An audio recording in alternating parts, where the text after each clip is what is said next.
Bakit ganito na naman boss? Pause agad pag di ko in-accept. Buhay ko to sa kalsada, hindi naman sa inyo.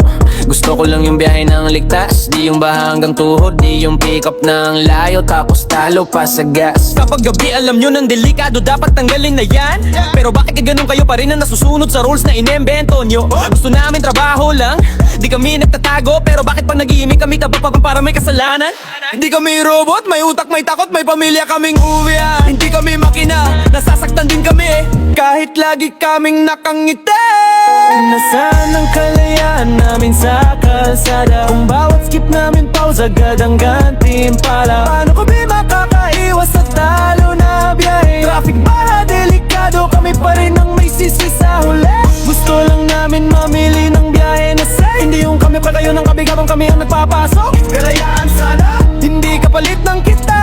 Ride smart, ride safe lang sana, hindi yung maubliga kami sa booking na ayaw namin.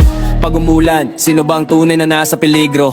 Kami yung nag-iisang ilaw sa gitna ng tulay na mabaho at madilim. Pagbuhos, grabe ang daloy pero sa up, isang ignore lang pos. Parang pinaparusahan kami sa pag-iingat, parang bawal lang maging maingat sa inyo. Minsan pick up malayo, tapos drop off trapikado. Ginigisado kami sa oras, sa kanto, pati sa presyo.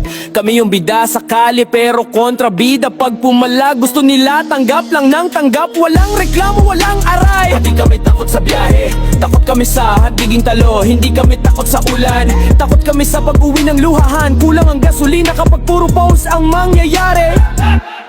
Kung trabaho lang usapan, ginagawa namin araw-araw.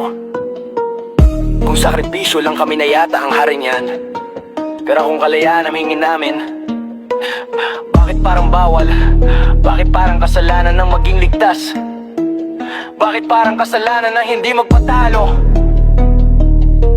Nasaan ang kalayaan namin sa kalsada? Ang bawat skip namin pause agad ang gantimpala. Paano kami makakaiwas sa talo na biyahe? Baha delikado, kami pa rin ang may sisi sa huli. Gusto lang namin mamili ng biyahe na safe, hindi yung didikagilyo ng kabig habang kami ang nagpapasok. Kalayaan sana, hindi kapalit ng kita.